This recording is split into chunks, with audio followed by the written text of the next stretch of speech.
Puissance Park, c'est des épisodes à retrouver sur SoundCloud, YouTube, une communauté pour débattre de l'actu des parcs sur Discord et des réseaux sociaux pour nous suivre sur Instagram, Twitter et TikTok. Retrouvez tout ça et plus encore sur puissancepark.fr.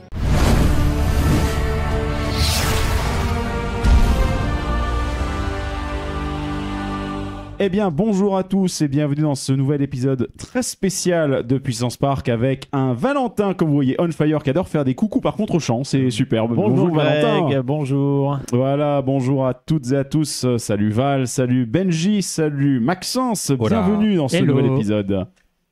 Ça va Greg ? Ouais, on boucle rapidement parce qu'en fait, on est vraiment super impatient de pouvoir lancer la séquence qu'on a capturée puisque vous avez vu le titre de cette vidéo, évidemment, vous vous êtes spoilé à balle, mais en même temps, sinon vous n'aurez pas cliqué sur la vidéo en elle-même, donc il fallait qu'on le fasse. Comme vous le savez, on a une petite tradition dans Puissance Park, c'est qu'on aime bien parler avec les personnes qui vont aller diriger ces entreprises qu'on apprécie particulièrement, que sont les parcs d'attractions. Et qui sont responsables de choix stratégiques assez importants, quoi. Exactement, en fait, les gens que nous, RCT, c'était un jeu, eux, c'est un métier, hein, voilà, donc c'est ni plus ni moins, pour résumer grosso modo. Et donc, du coup, l'idée, c'est que, après diverses personnes que vous avez pu retrouver dans les différentes playlists de Puissance Park jusqu'à présent, aujourd'hui, on a l'honneur de pouvoir interviewer Rodolphe Blouin, qui est l'actuel directeur du Futuroscope. Donc, du coup, un parc. Rien que ça. Voilà, rien que ça. Et oui, parce depuis 2018. Hein. Oui, et en fait, l'idée, c'est qu'on avait dans l'esprit de l'interviewer depuis un petit bout de temps, parce que si vous suivez Puissance Park et si vous allez au Futuroscope depuis un petit bout de temps, vous avez remarqué qu'il y a eu un léger changement de direction qui a déjà été opéré sous le précédent directeur du Futuroscope. Un léger changement de direction. Oui, léger. Hein. Le parc est juste devenu intéressant à visiter et à voir. C'est ça, le Futuroscope est juste devenu fun en fait. Et donc du coup, oui, il fait partie de ces personnes qu'on souhaitait impérativement avoir pour voir comment essayer de négocier ce virage en interne, quels étaient pas les projets à venir, parce que bien sûr, ils vont pas aller nous dire « Ah oui, au fait, on va faire ça. » Non, ils vont pas. Non, et puis c'était à l'occasion d'un événement où on était invité pour découvrir leur nouvel hôtel, les Ecology. Donc on va en parler aussi dans la petite interview qui a bien voulu nous accorder Rodolphe Blouin pendant une demi-heure, pas plus. Exactement, sachant qu'un truc c'est très chronométré, c'est ça le truc. Ouais, exactement. Et sachant un petit truc, c'est qu'effectivement, donc toute la partie consacrée à cette nouvelle visite qu'on a pu faire du Futuroscope, et il y a des nouveautés. Donc c'est un épisode que vous allez vouloir suivre. Ce sera donc un épisode à part où on parlera des Ecology ainsi que de quelques autres petites nouveautés qu'on a pu voir et faire sur le parc du Futuroscope sur cette visite. Du coup, en réalité, comme je vous l'ai dit, ça fait un petit bout de temps qu'on souhaitait interviewer cette personne dans le cadre du podcast et de notre petite série justement consacrée aux dirigeants de parcs d'attractions, et on n'a pas été déçus, avec pas mal de petites anecdotes très sympas, parce que même si effectivement le temps était limité, bordel, il y avait de la consistance. Hein. Oui, et puis encore une fois, merci à Rodolphe Blouin de s'être prêté à l'exercice, parce que c'est pas commun à tout le monde et je sais que ça peut parfois être stressant et un peu perturbant. Après, oui, comme on l'a dit, c'était dans le cadre d'un événement bien particulier et il y avait plein de choses à découvrir. Et il y avait du soleil. Ah oui, c'est vrai. Et c'est pour ça qu'on a des lunettes de soleil pendant l'interview. Alors, pas pour être frimeur. Hein, non, exactement, c'est parce qu'on crevait de chaud et on était en plein cagnard. On était sur notre terrasse, sur notre petite cagnard, terrasse. Voilà. Donc nous, on a des lunettes et moi, j'ai les yeux clairs, donc j'ai une excuse. les autres vous démerdez, hein.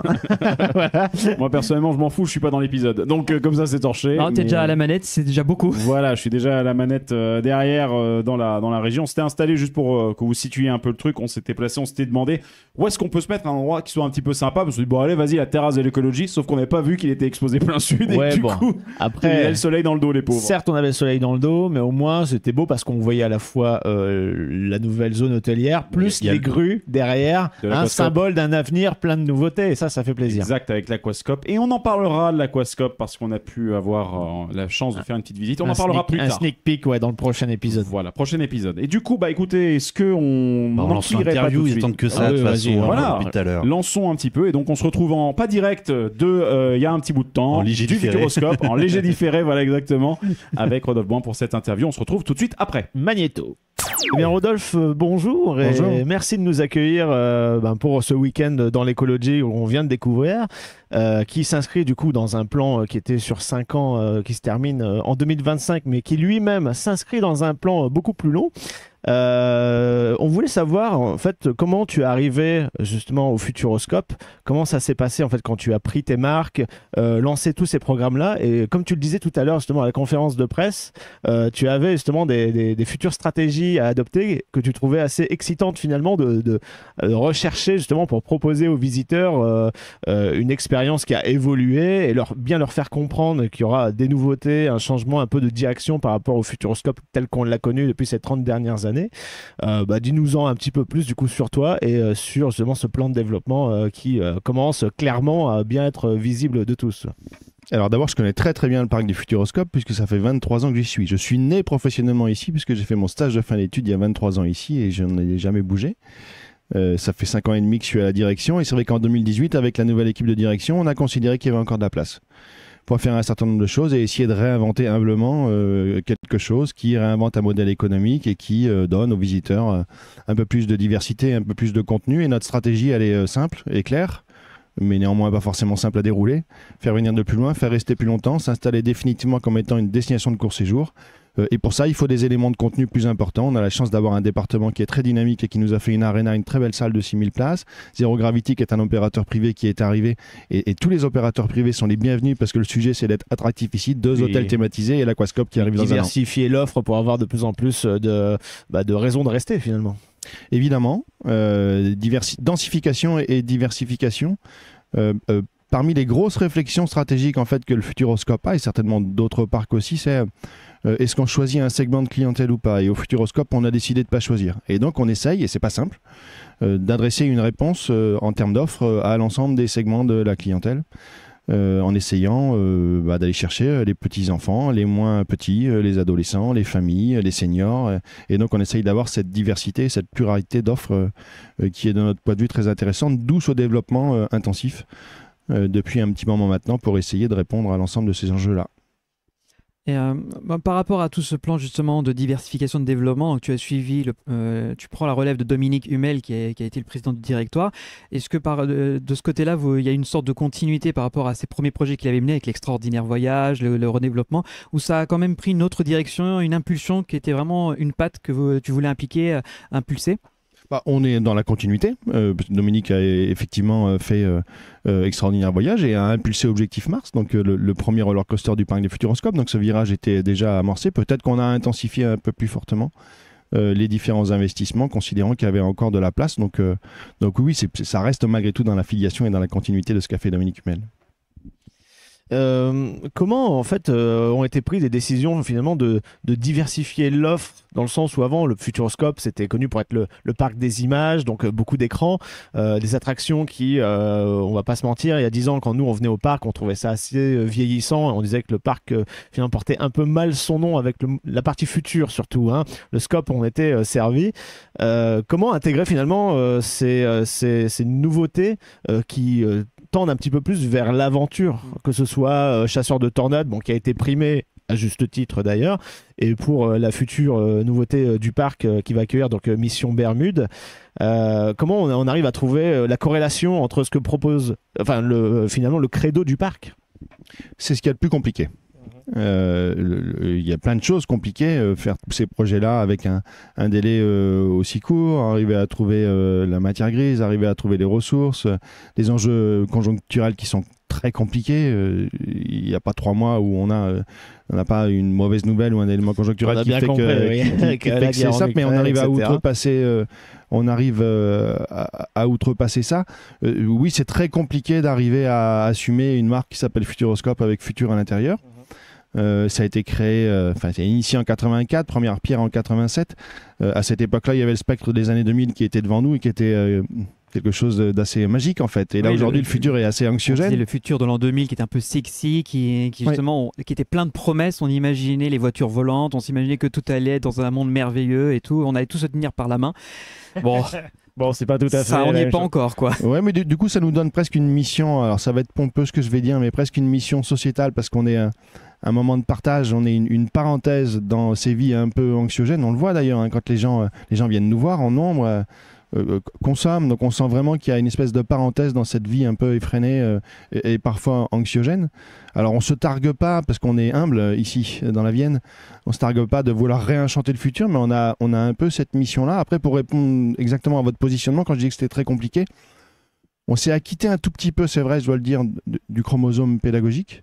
Et on a réfléchi sur 3 lignes qui vont bien sur le positionnement du parc du Futuroscope. On aime bien parler du mot curiosité, en fait, qui a remplacé un peu pédagogie, parce qu'il faut quand même du ludique. Et je crois que c'est par le ludique, et on intègre un peu de sensation, qu'on répond aux besoins de nos visiteurs, mais pas du ludique pour du ludique complètement. Il faut absolument qu'on apprenne quelque chose. Les chasseurs de tornades, qui a été la meilleure attraction du monde, on apprend quand même sur les tornades avant d'aller dans le main show. Ça crée une forme de curiosité, que ce soit aussi pour Mission Bermude, pour s'intéresser aux phénomènes météorologiques qui, comme chasseurs de tornades, touchent le secteur.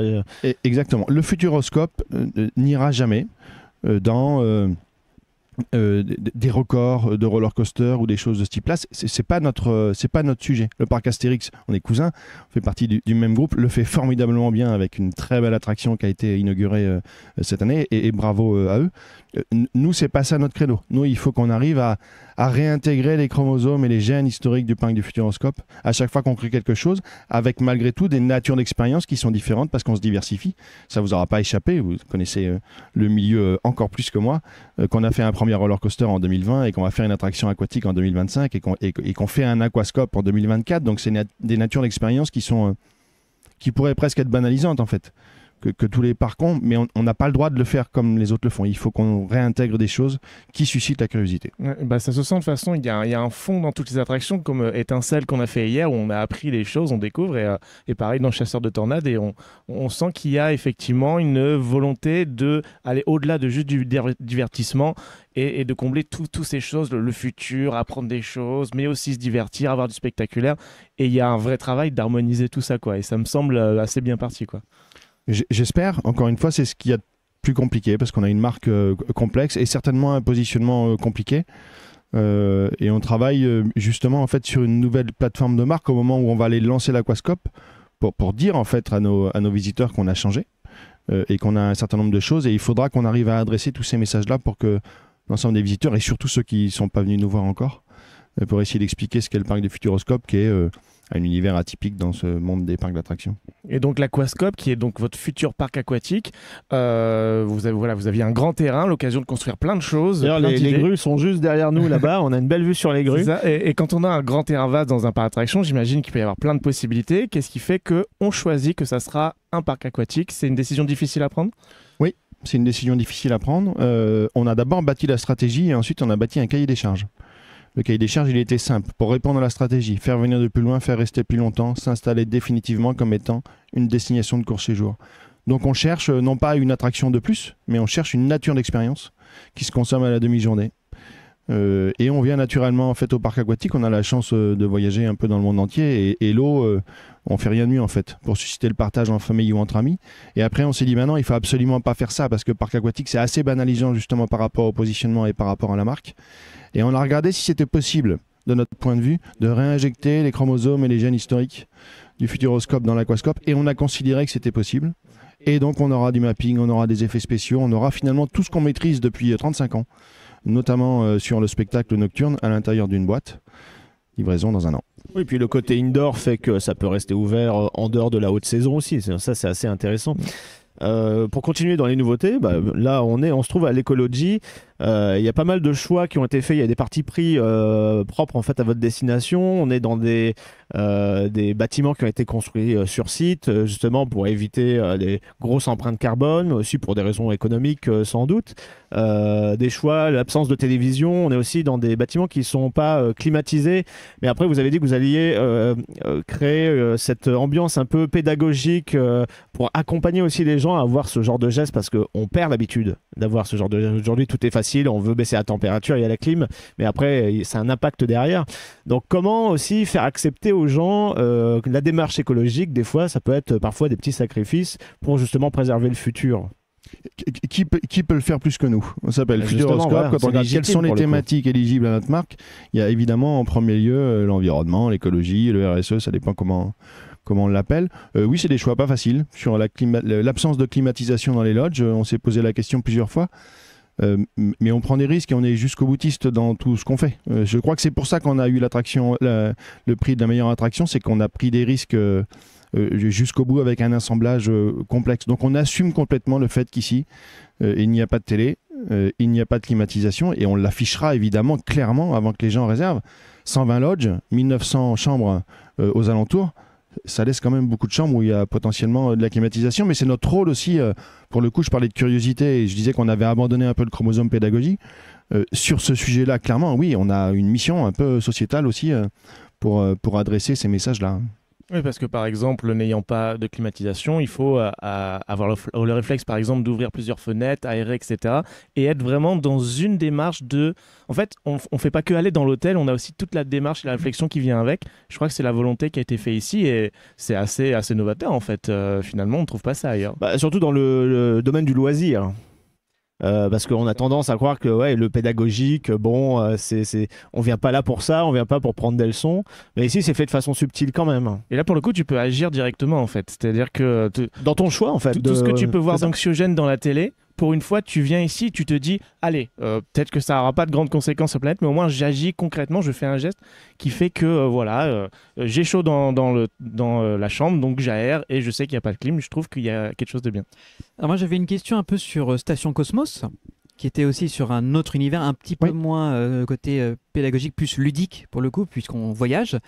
Est-ce que justement, alors je vais faire un parallèle avec un parc aux États-Unis qui s'appelle Walt Disney World, qui a ouvert quasiment dans la même foulée le Galactic Star Cruiser, qui est dans la même veine, c'est-à-dire une expérience immersive dans l'univers de Star Wars. Pas au niveau tarifaire, on le précise. Mais pas dans l'univers tarifaire. C'est ce que j'allais dire, qui fait une petite différence quand même. Voilà. Une petite différence de 4 Est-ce que vous avez regardé ça avec intérêt en vous disant on a peut-être tapé dans le mille puisque le grand Disney a fait la même chose que nous, vous vous êtes dit ah mince, peut-être qu'on n'est pas aussi original que l'on aurait espéré. Disney s'est planté pour l'histoire le coup. a prouvé que Disney s'est trompé sur la façon de faire, puisque oui, on est vraiment dans une expérience fermée, immersive de 3 jours de nuit. Mais vous êtes plus dans le cadre d'une offre hôtelière complémentaire au parc. Donc justement, ça revient un peu à ma question. Est-ce que vous vous êtes dit ah mince, on aurait bien aimé être original sur ce coup-là, ou vous vous êtes dit ah non, tant mieux, on a tapé dans le mille. On s'est dit ni l'un ni l'autre en fait. On a notre trajectoire à nous, Disney à la sienne. Oui, voilà. C'est pas le sujet. C'est pas le même, j'allais pas dire le même public cible, mais peu importe le public. Mais là, c'est au niveau de la stratégie. Et en plus, là, il y a à la fois de l'expérientiel pour un tarif quand même beaucoup plus abordable. Bien sûr. Et j'ai eu l'occasion de le dire tout à l'heure en conférence de presse. Je vais le redire ici. Beaucoup de personnes nous ont dit potentiellement s'il y a un parc qui peut jouer la premiumisation, c'est le parc du Futuroscope. Nous, on veut absolument pas être là-dedans. Alors certes, on a monté un tout petit peu les prix parce que la conjoncture est escalée, mais on l'a monté moins que l'inflation. L'offre augmente. Et on reste sur des sujets qui sont abordables. Alors évidemment, ça a un prix, Cosmos, mais on essaye d'avoir toutes les gammes. Et je rappelle que le premier hôtel du parc du Futuroscope, c'est un hôtel 1 étoile qui nous sert énormément et qui est très utile dans la stratégie et pour faire en sorte que l'ensemble des visiteurs puissent venir nous voir, où on peut dormir à 20 € par personne au parc du Futuroscope. Donc il s'agit de compléter la gamme. Et absolument pas d'amorcer un virage de premiumisation ou des choses comme ça. Et comme vous disiez tout à l'heure, il y a une volonté de justement ne pas augmenter spécialement en gamme le premier hôtel, peut-être une petite rénovation de temps en temps, mais justement de garder cette accessibilité pour avoir justement tous les types de clientèle pour tous les budgets, quoi. Oui, compléter la gamme, exactement. L'hôtel 1 étoile est tout aussi stratégique et intéressant que l'hôtel Station Cosmos ou celui-ci. Il en faut pour tous les goûts, pour toutes les bourses. Et donc cette stratégie qui est sur 5-10 ans mais qui prend une forme d'accélération on va dire en ce moment, et ça se voit concrètement parce qu'il y a des choses qui sortent de terre, il y a des grues, il y a encore des choses des fondations qui sont creusées, etc. Est-ce que ça paye et est-ce que du coup ça crée aussi tout ce qui vient avec, c'est-à-dire de l'emploi, une plus grande visibilité dans le monde pour les touristes? Alors, ce programme-là, on l'a imaginé en 2018. Il a été validé par l'ensemble des actionnaires en 2020 alors qu'on était à l'arrêt. Donc, ce qui donne de la force, ce qui donne de la confiance, ce qui évidemment nous oblige. D'un point de vue économique, sans être très long, il s'agit de passer en gros de 100 millions à 160 millions d'euros. Et là, on est à la moitié, on est à mi-chemin et c'est exactement là. On est là où on avait dit qu'on serait. Il y a 2 éléments. C'est beau, les projections qui fonctionnent. Oui, ça marche très bien. On est très content. On a les courbes qui épousent les projections et c'est formidable. Et il y a 2 éléments qui sont essentiels et qui sont embarqués depuis le début, depuis ce grand projet initié et imaginé en 2018. C'est la partie environnementale, on en a parlé, et évidemment l'emploi. On se souvient ce pourquoi le Futuroscope a été fait, pour essayer d'aménager le territoire, de dynamiser un département qui était dit rural, ce qui n'est absolument pas le cas. On est le département le plus dynamique d'un point de vue tourisme hors côtier et hors montagne, donc ça c'est formidable. Ça nous donne d'ailleurs un poids sur les épaules qu'on assume complètement. Donc c'est ça qui nous habite en fait, on se souvient ce pourquoi c'est fait, et donc on est très très fiers en fait d'avoir fait 200 emplois, 170, les écologues j'arrive, ça va faire 200. On va passer de 380 à 580 CDI là en 1 an et demi. Donc on prend des risques financiers parce qu'il faut évidemment payer l'ensemble de ces collaborateurs-là. Mais c'est ça le deal en fait, c'est d'essayer de faire en sorte que le modèle économique évoluant, le modèle social peut évoluer aussi, et on peut CDIser des personnes qui sont en CDD depuis très longtemps au parc du Futuroscope, ce qui crée des dynamiques collectives très très très intéressantes. Est-ce que le fait justement maintenant d'être dans le giron de la Compagnie des Alpes, qui est quand même une locomotive assez impressionnante en France et en Europe, vous a donné un coup d'accélérateur sensible pour le développement de la destination ? Bien sûr, la Compagnie des Alpes est arrivée en 2011, donne de la confiance, permet des investissements, permet d'avoir une autonomie très forte dans les dynamiques, et évidemment des partages d'expérience aussi très importants. Donc oui, ça a changé beaucoup de choses. Ouais. Sans la Compagnie des Alpes, nous n'aurions pas osé proposer un investissement de ce type-là. Ouais. D'ailleurs, à propos de la Compagnie des Alpes, on remarque quand même que vous êtes relativement indépendant par rapport au cap qui est pris par tous les parcs, que ce soit les Walibi, Bellward ou autres. Qu'est-ce qui fait que finalement vous restez quand même un produit assez unique, et comment la Compagnie des Alpes finalement vous donne justement cette possibilité d'être complètement différent et d'avoir une stratégie qui sort du lot par rapport à leurs autres destinations? Ça c'est vous qui le dites, je ne sais pas si on est, on est différent ou si je le disais tout à l'heure, la Compagnie des Alpes nous permet de proposer ce type d'investissement-là. Après, peut-être c'est lié au fait que les équipes dirigeantes sont là depuis très très longtemps et sont investies dans le produit, et peut-être tout simplement que ce qu'on a proposé leur semblait intéressant. Encore une fois, on est au rendez-vous pour l'instant du déploiement, mais c'est vraiment une arrivée qui a changé la trajectoire du parc du Futuroscope. Et puis il y a une petite différence aussi, c'est que on est évidemment filiale de la Compagnie des Alpes, mais le département est là également, propriétaire du foncier et actionnaire à 20%. Donc on n'oublie pas non plus cette histoire. Donc à la fois on se développe, à la fois on se diversifie, à la fois on se réinvente, mais on n'oublie jamais complètement quand même l'histoire originelle du parc du Futuroscope. C'est important d'être ancré dans les racines. Ah oui, c'est vrai que le petit chauvinisme français de vouloir proposer plus que du pur loisir, c'était le cas quand Disney a commencé à venir prospecter. Finalement aussi, c'est ça qui crée le côté on est différent des autres types d'offres, et que finalement la notion d'éducation, je dis beaucoup finalement, alors peut-être pas éducation, mais peut-être pédagogique, qui a été très présente aux origines pour transmettre justement l'art du cinéma, l'art de l'image. La curiosité, c'est ça qui est important, qu'on n'a pas nécessairement ailleurs. Oui, ça fait partie évidemment de nos spécificités. On en a parlé tout à l'heure, ce qui n'est pas le plus simple, mais oui, quand on crée quelque chose, quand on conçoit quelque chose, il faut forcément prendre ce filtre-là en se disant que avant et après l'attraction, il faut forcément que les personnes, quelles qu'elles soient, qu'on ait 6 ans ou 80 ans, on ressorte un peu différent. Est-ce que le grand public, maintenant qu'il y a eu Objectif Mars, Chasseurs de Tornades, l'offre hôtelière, a complètement embrassé cette nouvelle identité autour de justement le côté un peu plus fun, un peu plus sensation du Futuroscope, où l'image encore de ce parc très centré cinéma reste très imprégnée, où la bascule s'est opérée ou s'opère? Oui, je pense que la bascule a commencé à s'opérer, mais on n'a pas envie de basculer complètement. Si vous regardez la chronologie des investissements qu'on a fait depuis 2018, ça a été à chaque fois une alternance. Attraction disruptive, comme le premier roller coaster, comme ce qu'on va faire à Bermude, et tout de suite après, se réinstaller dans les gènes historiques du parc du Futuroscope. Quand on fait Chasseurs de Tornades, c'est exactement ce que le parc du Futuroscope a fait depuis 87, c'est-à-dire aller chercher un dispositif techniques, technologiques, à la pointe, souvent prototype, c'est le cas, pour immerger les visiteurs dans l'image. Chasseur de tornades, c'est que ça. C'est exactement la même chose que le Kinemax quand il a été créé ou le premier 3D. C'est quand même plus agréable que le dynamique. ça, faut l'admettre.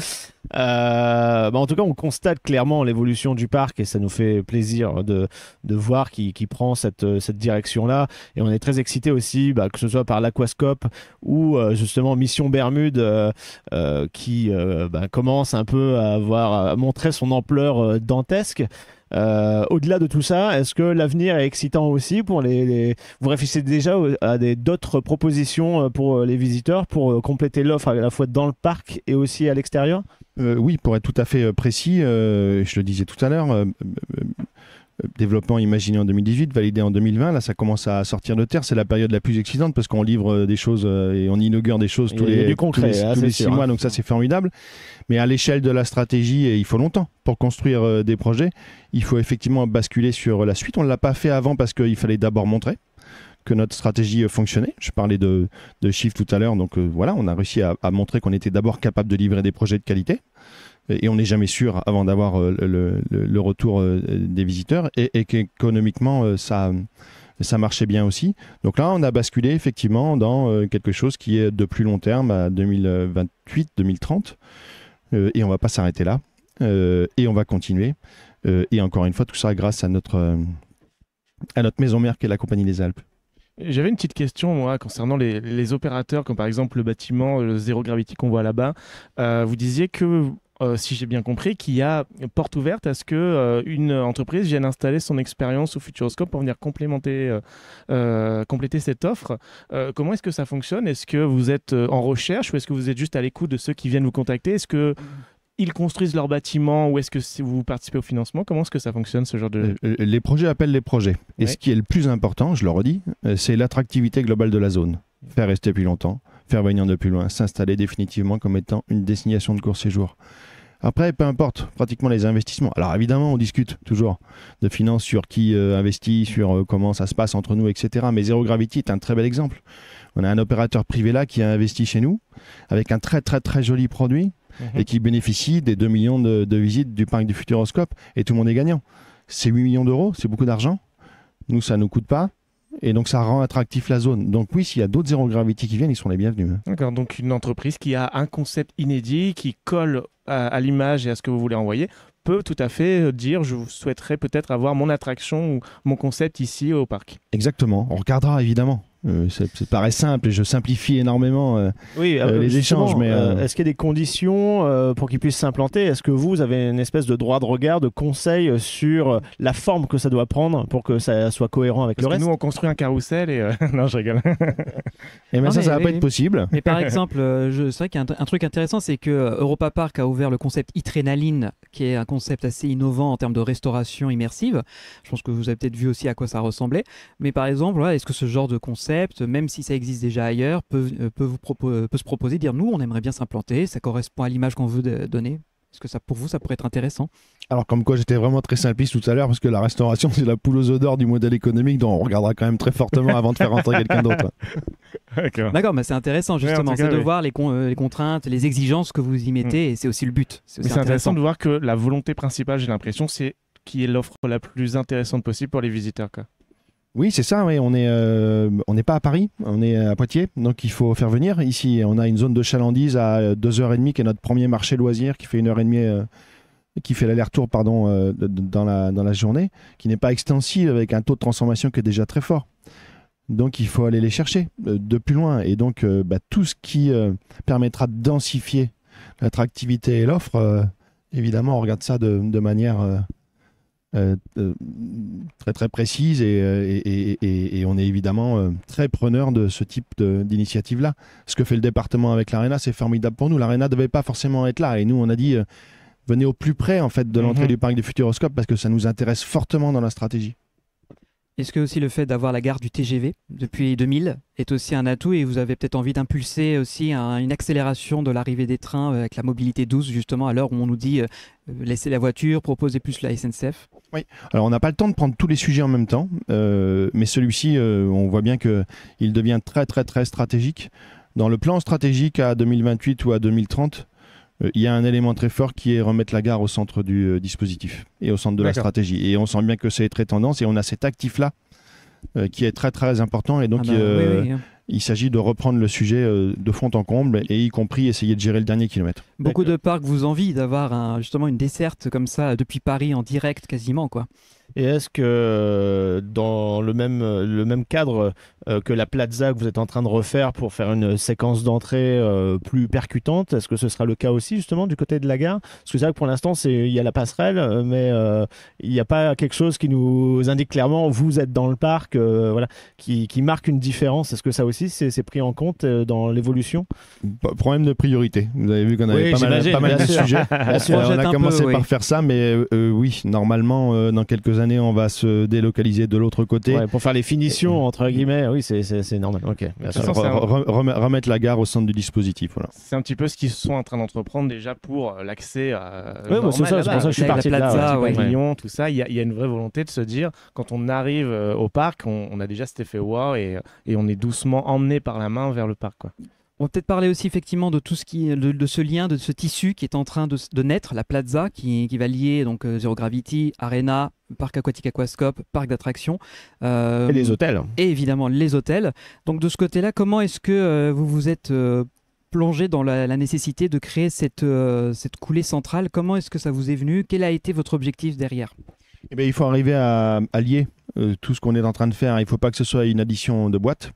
Ça a été conçu pour faire en sorte qu'il y ait quelque chose au milieu qui relie toute l'offre. Le parc, Zero Gravity, on en parlait tout à l'heure, l'Arena, nos 2 hôtels et l'Aquascope.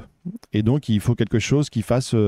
c'est un lieu, c'est un lien également, qui relie un peu ce tout cohérent à l'intérieur duquel on rajoute des ingrédients un peu iconiques du parc du Futuroscope et qui a aussi un indicateur qui envoie ce message-là à notre visitorat qui dit qu'on a changé.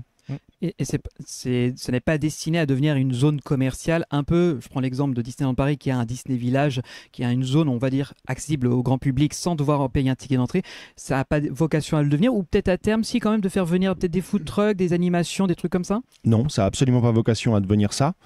On a prévu quand même des réserves foncières à l'intérieur de cette plaza qui permettront d'avoir des événementialisations, des food trucks 4 fois par an ou 5 fois par an, oui, j'espère. Ça veut dire qu'il y aura de l'activité sur la plaza. Et potentiellement, mais trié sur le volet, on peut avoir des activités commerciales qui font sens. Par exemple, des opérateurs du coin, je tairai leur nom, qui sont de très très jolis artisans qui potentiellement voudraient être là pour faire vitrine, et évidemment ça nous intéresse. Mais pas dans cette logique de se dire la plaza va nous permettre de faire 10, 15 ou 20% de chiffre d'affaires complémentaire.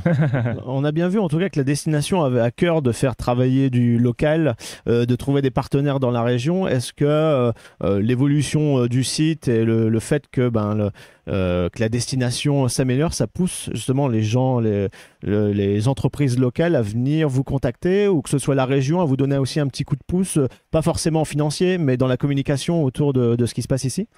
Oui, tu as même pas trop le dire, parce qu'on est humble ici, mais il y a beaucoup d'effervescence autour du projet. Et puis on fait travailler les entreprises locales. On est relativement prépondérant dans l'économie locale, à la fois de manière directe, en construisant de l'emploi, et de manière indirecte avec l'ensemble des fournisseurs qu'on fait travailler. Donc ça suscite beaucoup d'enthousiasme localement dans le département. Ça oblige aussi énormément, parce que du coup on compte sur nous, mais c'est tout à fait normal parce que le parc des Futuroscopes a été créé pour ça. Donc il faut évidemment endosser cette mission-là qui fait partie intégrante de notre objet social, notre mission, en complément du reste. Eh ben, je pense qu'on va s'arrêter là, sauf si vous avez des dernières questions, les garçons. C'était très bien. Non, c'était très intéressant et très complet en tout cas. Merci beaucoup. Merci beaucoup. Merci pour votre participation, et puis on souhaite un avenir de plus en plus radieux pour le Futuroscope. On se donne rendez-vous à l'Aqua. Pour visiter l'Aquascope, ce serait pas mal. Ouais. Avec grand plaisir, même jour, même heure, l'année prochaine. Oui, c'est vrai que c'est dans 12 mois normalement, en théorie. On a fait une photo devant le chantier, on fera un avant-après, on verra. Merci beaucoup. Merci en tout cas de nous avoir invités, de nous avoir fait découvrir, et on est très impatients de voir la suite. Merci encore. Eh ben, écoutez les gars, j'ai les boules. J'ai les boules parce que j'aurais aimé être avec vous.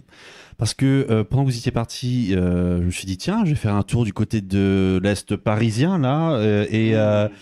Mais moi, j'ai touché le fond avec le Nautilus parce que, mine de rien, ils ont ouvert avec 3 heures de retard, avec 3 ans de Ah bon Oui, 3 heures de retard. 3 ans avec le chantier. 3 ans de chantier, 3 heures de retard. Et tout ça pour avoir un écran. Honnêtement, tout ce que le Futuroscope évite de faire, des écrans basiques. Quoi. C'est ça. C'est-à-dire que Disney, maintenant, il se met dans la mouvance des économies par l'écran. Et les parcs qui progressent, concrètement, ont compris qu'il faut faire des éléments physiques, dont le Futuroscope. Ah oui, franchement, c'est impressionnant. Et du coup, c'est drôle de voir ce switch avec une entreprise qui se la joue premium. Bref, donc, vraiment impressionné par cette interview, encore très une fois, intéressante. C'est passionnant parce que grâce à Rodolphe Bois, on se rend bien compte qu'il y a une vision à très long terme qui est portée par la direction. Il y a des projets qui arrivent encore et c'est ça qui est cool parce qu'on en est visiblement à la moitié à peu près, ce qu'il y a encore donc l'Aquascope, il y aura Mission Bermude dans 2 ans. Enfin, ça va être extraordinaire tout ce qui arrive et on espère aussi le futur plan quinquennal qui arrivera derrière. Oui, parce que si ça cartonne là, forcément, ça va continuer par la suite. C'est évident. Non, mais c'est quand tu as une bonne lancée, tu t'arrêtes pas en chemin. Donc, bien sûr. Mais non, franchement, encore une fois, on est très, très, très fiers et très heureux de vous offrir un contenu comme celui-ci. Pour nous, c'est très important. On a envie de vraiment vous offrir la parole des dirigeants, la parole des créatifs, la parole des ingénieurs. C'est très utile. Et on découvre aussi que des fois, c'est comme tu l'avais très bien dit en début d'épisode, c'est pas RCT, hein, c'est un peu plus compliqué que ça en réalité. Légèrement, oui. Légèrement. Donc, comme d'habitude, vous savez très bien que chez nous, plus vous nous montrez que vous aimez ce que nous faisons, plus on continue. Donc sur les réseaux sociaux, la meilleure chose à faire, c'est de le dire en commentaire, c'est de liker sur Facebook, Twitter, Instagram et depuis très peu de temps sur TikTok, parce que oui, nous sommes également sur TikTok. Ah merde, c'est vrai, il y a TikTok. Maintenant que TikTok risque de se faire fermer par le gouvernement français en fin d'année, on va voir. Mais bon, à la date d'enregistrement du podcast... Est-ce que je l'avais dit oui ou non? Bon, on verra. À la date d'enregistrement du podcast, c'est toujours ouvert et si effectivement ça disparaît, écoute, ça aura été un test qui aurait été rigolo. Donc, mais en tout cas, merci à vous tous. C'est-à-dire que sur tous les réseaux sociaux que tu as cités, c'est-à-dire Instagram, Twitter, Facebook et TikTok, il y en a la moitié qui peuvent disparaître, c'est quand même chaud. Oui, je sais. Du coup, abonnez-vous, c'est toujours important. C'est un grand soutien, vous vous rendez pas compte. C'est très important. De partager les épisodes. Et surtout, on peut faire du coup d'autant plus de contenu comme celui-ci. Exactement, parce que ça nous donne plus de légitimité à interviewer ces personnes-là. Et évidemment, le contenu de ces interviews-là, heureusement, fait aussi que ça nous ouvre des portes parce que voilà, on est là aussi pour parler sérieusement d'une industrie qui en a besoin après une période difficile et qui se renouvelle complètement, qui se renouvelle et dont le public aussi a cruellement besoin parce qu'il faut s'améliorer un petit peu l'esprit, quoi. Et puis il faut pas oublier que malgré tout ça, on reste un petit média, on n'est rien comparé à d'énormes structures qui ont déjà plus de 200 000 abonnés à droite et à gauche, qui eux font beaucoup plus de contenu. Nous voilà, on fait à notre petite échelle et on est très heureux de voir qu'en règle générale vous nous suivez à fond, vous nous encouragez à aller encore plus loin. Donc merci à ceux qui tous les jours nous disent un petit coucou sur les réseaux sociaux, un petit tip sur les plateformes pour nous soutenir comme ils peuvent et ça c'est génial aussi. Redbubble ou PayPal maintenant. Voilà pour nous soutenir. Donc merci encore à vous et bien évidemment donc là c'est pas la fin, il y a encore plein de choses qui arrivent puisque comme Greg l'a teasé en début d'épisode, on reviendra dans 15 jours ou un peu plus tard pour continuer à parler de l'ouverture d'Ecology parce que oui là on vous a quasiment encore rien dit de ce nouvel hôtel et on profitera également puisque mon cher Max, tu as pris la place de Johan qui n'est pas là aujourd'hui mais je suis moins roux. Ah oui forcément. Mais il faudra aussi qu'on parle des nouveautés qu'on a pu découvrir alors que toi et moi Greg on a déjà eu la chance de faire dans d'autres circonstances qui sont Étincelle et La Malédiction de l'Opale Nord que vous avez découvert pour le coup. Voilà, on a fait la petite visite de chantier du parc aquatique comme on l'a dit, a vu derrière les palissades aussi la coulée, l'entrée du parc, la nouvelle zone d'accueil. La fameuse plaza, qui va arriver. On a vu un peu aussi, on a retesté Objectif Mars dans une configuration particulière suite à ce qui s'est passé au mois d'avril dernier. Donc ça aussi c'est un truc qu'on voudra vous parler et bien sûr parler de l'écologie évidemment. Et voilà, comme le disait Rodolphe Boin, ça confirme bien cette tendance justement à être plus vers le ludique et aussi attiser la curiosité que d'être purement éducatif comme l'était le parc au début, quoi. L'éducatif ça va un temps, enfin je veux dire le Nautilus c'est redevenu quoi là, c'est éducatif basique. Non mais c'est parce qu'ils comprennent rien, c'est différent. Ils sont en retard les mecs. Voilà. Non mais ça montre bien que juste trouver le bon équilibre qu'il n'y a pas encore très longtemps c'est difficile pour eux d'avoir, maintenant ils l'ont parce que mine de rien on apprend des choses dans Chasseurs de Tornades, si on s'intéresse un peu à l'échelle de Fujita, on apprend qu'est-ce que c'est que les différentes forces des tornades. C'est ça, c'est en on arrive à découvrir. En filigrane, dans une petite histoire sympathique, rigolote, avec des décors dans la file d'attente vachement immersifs. En fait, c'est justement en creusant que tu trouves ces petites choses qui te titillent ta curiosité, que tu vas rechercher derrière. Non, c'est bien par curiosité, mais de façon indirecte, ça va. Mais quand c'est...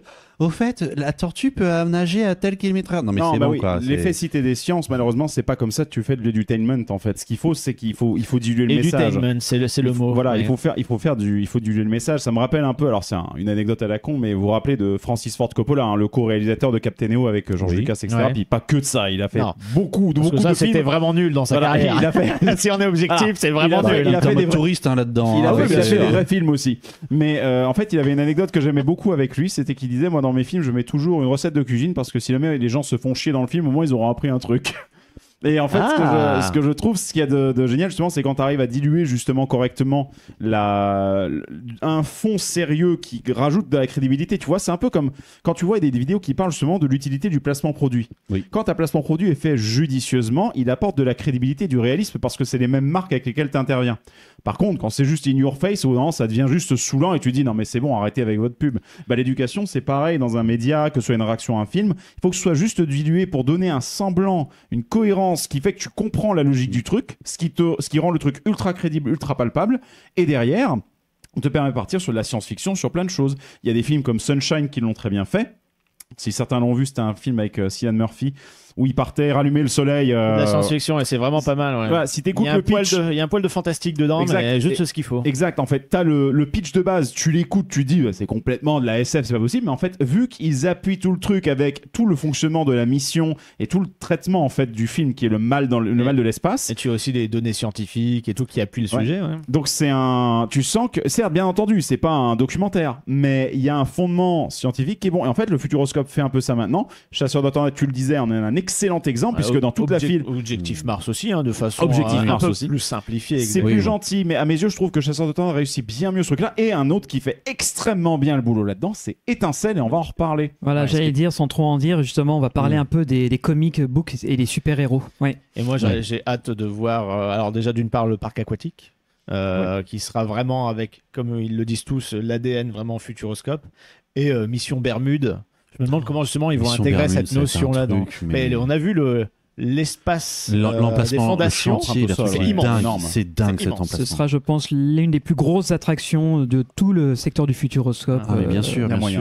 Pour 2025 du coup. C'est ça. 2025, ce sera la nouveauté en France. Quand j'ai dormi dans Station Cosmos, j'avais une des deux seules chambres qui a une terrasse.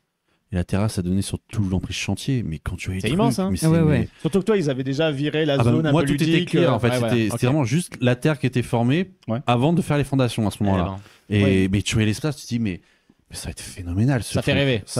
Là, si c'est aussi quali que Chasseur de tornades, moi je signe direct. Il y a une grande partie des gens qui bossent, qui ont bossé dessus, qui bossent sur Mission Bermude. Il y a une partie de l'équipe qui est dessus. Donc écoute, on verra bien. Maintenant, c'est vrai que quand on se balade même au niveau du... Juste pour vous donner un ordre d'idée, l'espace de Mission Bermude va des Lapins Crétins, grosso modo, jusqu'à l'entrée. Donc c'est un énorme pad, et il est de cet emplacement-là, il est de ce côté-là parce qu'il est de côté de l'Aquascope et d'Ecology. On en parlera la fois prochaine justement. Voilà. La raison pour laquelle ça se trouve à cet endroit-là, c'est pas du tout fait au hasard. S'ils ont eu des prix pour Chasseurs de tornades, j'espère qu'ils vont continuer sur cette lancée, que ce sera le cas aussi pour Mission Bermude, et qu'on en prenne à la fois plein la tronche en niveau entertainment comme de la flotte aussi. Ça c'est important. Ça dépend des goûts de chacun. Mais, toi oui. On prend le rendez-vous 2025. De la faire, du coup. Je veux une GoPro qui est fixée sur lui pour le filmer tout du long, comme ça on pourra... Tu vois, ce qu'on fera dans ce cas-là, c'est qu'on fout la GoPro face comme ça, et moi je ferai la gueule pendant tout le truc marqué Greg is not amused. Qui n'aime pas les flous. Honnêtement, je pense que tu seras surpris. La première fois, tu seras tellement pris au jeu que tu oublieras la caméra. Je pense quand même que vu que le parc du Futuroscope est très très orienté famille, je pense pas qu'ils aillent faire un truc. Ça va pas être un truc genre. Ça va pas être un truc qui va avoir l'intensité hydraulique d'un shoot the chute, quoi, tu vois. Donc, à mon mon avis, on va voir, mais je suis très impatient de voir ce qu'ils vont faire. Technologie nouvelle, je rappelle, c'est un Rocking Boat de chez Mac qui est censé arriver, prototype, donc on va être sur quelque chose d'assez innovant. Hein. Ouais. Alors là-dessus, je pense qu'on va être surpris. Et tout ça, on est censé en parler au prochain épisode, mais on est tellement impatients. Ouais, voilà.